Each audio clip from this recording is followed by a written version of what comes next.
ನಮಸ್ಕಾರ ವೀಕ್ಷಕರೇ, Karnataka power TV ನ್ಯೂಸ್ಗೆ ತಮ್ಮೆಲ್ಲರಿಗೂ ಸ್ವಾಗತ. ವಾರ್ತೆಗಳ ವಿವರ. ಕಂಪ್ಲಿಗೆ ಇಂದು ಭೇಟಿ ನೀಡಿದ ಲೋಕೋಪಯೋಗಿ ಇಲಾಖೆ ಸಚಿವರನ್ನ ಸ್ವಾಗತಿಸಿಕೊಂಡ ಶಾಸಕ ಜಿಎನ್ ಗಣೇಶ್. ಕಂಪ್ಲಿ ಗಂಗಾವತಿ ಸಂಪರ್ಕ ಸೇತುವೆಯನ್ನು ವೀಕ್ಷಣೆ ಮಾಡಿದ ಸಚಿವ ಸತೀಶ್ ಜಾರಕಿಹೊಳಿ. ನೂತನ ಸೇತುವೆ ವಿಚಾರವಾಗಿ ಶಾಸಕ ಜಿಎನ್ ಗಣೇಶ್ ಹೇಳಿಕೆ.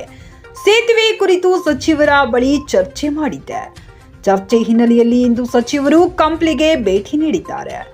ನೂತನ ಸೇತುವೆ ನಿರ್ಮಾಣಕ್ಕಾಗಿ ಅನುದಾನ ಬಿಡುಗಡೆ ಮಾಡುವ ಭರವಸೆ ಇದೆ ಎಂದಿದ್ದಾರೆ ಶಾಸಕ ಗಣೇಶ್. ಇನ್ನು ಸಚಿವ ಜಾರಕಿಹೊಳಿ ಮಾತನಾಡಿ, ಶಾಸಕ ಗಣೇಶ್ ಬಹಳಷ್ಟು ಬಾರಿ ಸೇತುವೆ ಕುರಿತು ಮನವಿ ಮಾಡಿದರು. ಬಹುದಿನದ ಬೇಡಿಕೆಯಾಗಿರುವ ಕಂಪ್ಲಿ ಗಂಗಾವತಿ ಸೇತುವೆ ಬಗ್ಗೆ ಈಗಾಗಲೇ ಮಾಹಿತಿ ಪಡೆದಿದ್ದೇನೆ. ಇಂದು ಬ್ರಿಡ್ಜ್ ವೀಕ್ಷಣೆ ಮಾಡಿದ್ದು ಅಧಿಕಾರಿಗಳ ಜೊತೆ ಚರ್ಚೆ ಮಾಡುವೆ. ಇಲ್ಲಿ ಹೊಸ ಸೇತುವೆ ನಿರ್ಮಾಣ ಮಾಡುವ ಅವಶ್ಯಕತೆ ಇದೆ. ಸಚಿವರ ಹೇಳಿಕೆ. ಸರ್ಕಾರದ ಗಮನ ಸೆಳೆದು ಈ ಅವಧಿಯೊಳಗೆ ಸೇತುವೆ ನಿರ್ಮಾಣಕ್ಕೆ ಪ್ರಯತ್ನ ಮಾಡುವೆ. ನಿಮ್ಮ ಬಹುದಿನದ ಬೇಡಿಕೆಯನ್ನು ಆದಷ್ಟು ಬೇಗ ಸರ್ಕಾರ ಈಡೇರಿಸಲಿದೆ. ಸಚಿವ ಸತೀಶ್ ಜಾರಕಿಹೊಳಿ ಭರವಸೆ.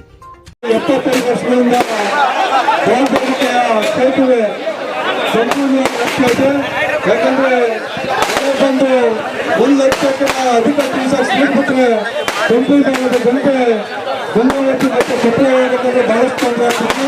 ಹಾಗಾಗಿ ಸದನದಲ್ಲಿ ಅನೇಕ ಬಾರಿ ಚರ್ಚೆ ಮಾಡಿದ್ರೆ ಈ ವಿಷಯವಾಗಿ ನಿನ್ನೆಂತ ಸತೀಶ್ ಅವರು ಗಮನಕ್ಕೆ ತಗೊಂಡಿದ್ದೆ.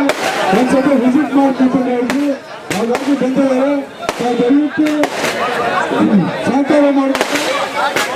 ಹಾಗಾಗಿ ನಂಬಿದೆ ಮುಂದೆ ಬರುವಂತ ದಿನಗಳಲ್ಲಿ ಆದಷ್ಟು ಬೇಗ ಈ ಸೇತುವೆ ಅನುದಾನ ಬಿಡುಗಡೆ ಮಾಡಿ ಕಂಪನಿ ವಿಧಾನಸಭಾ ಕ್ಷೇತ್ರ ಜನತೆಗೆ ಸಹಕಾರ ಮಾಡ್ತಾರೆ ಅಂತ ನಂಬಿಕೆ ಇದೆ. ಹಾಗಾಗಿ ತಮ್ಮೆಲ್ಲರೂ ಕೂಡ ಒಳ್ಳೆ ಕೆಲಸ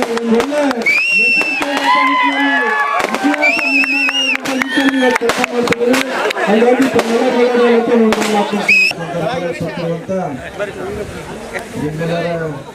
ನೆಚ್ಚಿನ ಶಾಸಕರು ಗಣೇಶ್ ಅವರೇ, ವೇದಿಕೆಯಲ್ಲಿರುವಂಥ ಎಲ್ಲ ಹಿರಿಯರೇ, ಈ ಸೇತುವೆ ಆಗಬೇಕಂತ ಸುಮಾರು ವರ್ಷದಿಂದ ಎಲ್ಲ ಮಟ್ಟಿಗೆ ಬಂದಿದೆ. ಸುಮಾರು ದಿನಗಳಿಂದ ಈ ಸೇತುವೆ ಬಗ್ಗೆ ಶಾಸಕರು ಹಲವಾರು ಬಾರಿ ನನ್ನ ಗಮನಕ್ಕೆ ತಂದು ಇದು ಬಹಳ ಅವಶ್ಯಕತೆ ಇದೆ.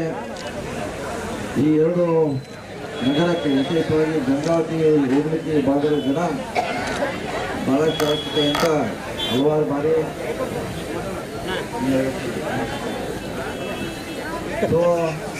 ಸುಮಾರು ಬಾರಿ ಗಮನಕ್ಕೆ ನಾನು ಹೇಳಿದೆ. ನಾನು ನೋಡಬೇಕದು ಎಷ್ಟು ಅವಶ್ಯಕತೆ ಇದೆ, ಆಮೇಲೆ ಅದ್ರ ಬಗ್ಗೆ ನಿರ್ಣಯ ಮಾಡೋದು ಅಂತ ಅವ್ರಿಗೆ ಭರವಸೆ ಕೊಟ್ಟಂತೆ ಇವತ್ತು ನಾನು ಬಂದಿದ್ದೇನೆ. ಖುಷಿಯಾಗಿ ನೋಡಿದ್ದೇವೆ. ಇನ್ನು ಅಧಿಕಾರಿಗಳ ಚರ್ಚೆ ಮಾಡ್ತೀವಿ. ಅವಶ್ಯಕತೆ ಇದೆ, ಅದು ಬಹಳಷ್ಟು ಅವಶ್ಯಕತೆ ಇದೆ. ಖಂಡಿತ ಬರಲಿಲ್ಲ, ಪ್ರಶ್ನೆ ಇಲ್ಲ. ಸುಮಾರು 75,000 ಕ್ಯೂಸೆಕ್ ನೀರು ಬಿಟ್ಟಾಗ ಮುಳುಗಡೆ ಆಗ್ತಂತ ಹೇಳಿದ್ರು. ಮತ್ತು ಅದಕ್ಕಿಂತ ಹೆಚ್ಚು ನೀರು ಈ ಸೇತುವೆ ಮೇಲೆ ಹೋದಾಗ ಸುಮಾರು ಜನಕ್ಕೆ ತೊಂದರೆ ಆಗ್ತಿದೆ. ಸುಮಾರು 30-35 ಕಿಲೋಮೀಟರ್ ಬೇರೆ ದಾರಿಯಿಂದ ಈ ಭಾಗಕ್ಕೆ ಬರುವ ಅನಿವಾರ್ಯತೆ ಅಂತ ಶಾಸಕರು ಮತ್ತು ಇಲ್ಲಿ ನಾಗರಿಕರು ಗಮನಕ್ಕೆ ತಂದಿದ್ದಾರೆ. ಖಂಡಿತವಾಗಿ ಆದಷ್ಟು ನಮ್ಮ ಸರ್ಕಾರ ಪೂರೈಸುವಂಥ ದಿಕ್ಕಿನಲ್ಲಿ ಕೆಲಸ ಮಾಡಿ ಬೆಂಗಳೂರಲ್ಲಿ ಶಾಸಕರ ಜೊತೆ ಚರ್ಚೆ ಮಾಡಿ ಆದಷ್ಟು ಬೇಗ ಈ ಬ್ರಿಡ್ಜ್ ಕೊಡಲಿಕ್ಕೆ ನಮ್ಮ ಸರ್ಕಾರ, ಸಿದ್ದರಾಮಯ್ಯ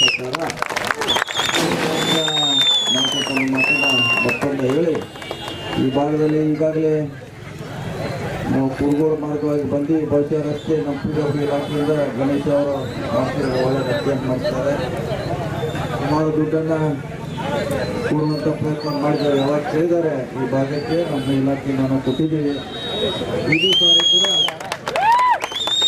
ಸಾರಿ ಕೂಡ ಹೆಚ್ಚು ಅನುದಾನ ಈ ಭಾಗಕ್ಕೆ ಕೊಟ್ಟು ನಮ್ಮ ರಸ್ತೆಗಳನ್ನು ಒಳ್ಳೆಯ ರೀತಿಯಲ್ಲಿ ಇಡಲಿಕ್ಕೆ ಪ್ರಯತ್ನ ಮಾಡ್ತೀವಿ.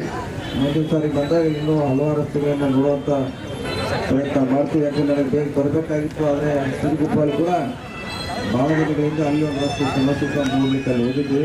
ಅದ್ರ ಜೊತೆಗೆ ನೋಡುವಂಥ ಪ್ರಯತ್ನ ಮಾಡಿದ್ವಿ. ಆದಷ್ಟು ನಮ್ಮ ಸರ್ಕಾರ ಸಿದ್ದರಾಮಯ್ಯ ಸರ್ಕಾರ ತಮ್ಮ ಬಹುದಿನದ ಬೇಡಿಕೆಯನ್ನು ಆದಷ್ಟು ಬೇಗ ಪೂರೈಸುತ್ತೆ ಅಂತೇಳಿ ನಾನು ಮಾತನಾಡ್ತೀನಿ. ನಮಸ್ಕಾರ.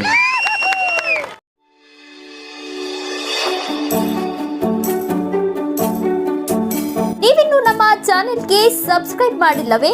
ಹಾಗಿದ್ರೆ ತಡಬೇಕೆ? ಹಿಂದೆ ಸಬ್ಸ್ಕ್ರೈಬ್ ಮಾಡಿ, ಬೆಲ್ ಐಕಾನ್ ಪ್ರೆಸ್ ಮಾಡಿ, ಶೇರ್ ಮಾಡಿ, ಕಮೆಂಟ್ ಮಾಡಿ.